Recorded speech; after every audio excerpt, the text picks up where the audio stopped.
in to se pravi, preiskovalci pridejo v Planico 2 na dan. Ne moremo vseh 14 naenkrat 2 na dan, to se pravi, prva 2 prijeta 2. aprila in zadnja 2 bosta odšla iz Planice 8. julija. Ne. V tem času za vsakega preiskovalca je pa to recimo 90 dni biti v Planici. Ne. Od teh 90, 15 dni na začetku in na koncu je za določene teste, 60 dni vmes je pa ta stroga bed rest, kot je pravi, ležanje v postelji in z ali pa brez vadbe. Treba vedeti, da 60 dni seveda se zdi dolgo, ampak vsak dan je napolnjen z aktivnostmi raziskovalnimi, imajo pa tudi kar nekaj ur zase, tako da si morajo urediti recimo ta življenje v teh dneh, ali bojo brali, ali seveda imajo računalnik in ekran nad sabo, tako da lahko se igrajo, delajo z računalnikom,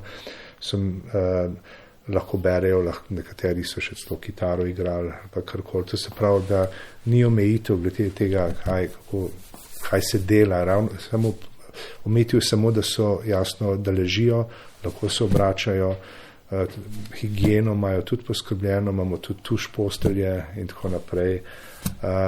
Je pa res, da po 60 dnevih, ta prvi dan je tist jasno kritičen, ker ustaneš in seveda si nestabilen, ampak potem vidimo to rehabilitacijo zelo hitro. V 2 tednih v bistvu se s časoma vsi fiziološki sistemi spet adaptirajo na izhodiščno stanje. Ta zadnje, ki se adaptira, so mogoče, oziroma ki se popravi, so kosti, ampak začnemo s srčno-žilnim sistemom, to zelo hitro v parih dnevih se spet navadi na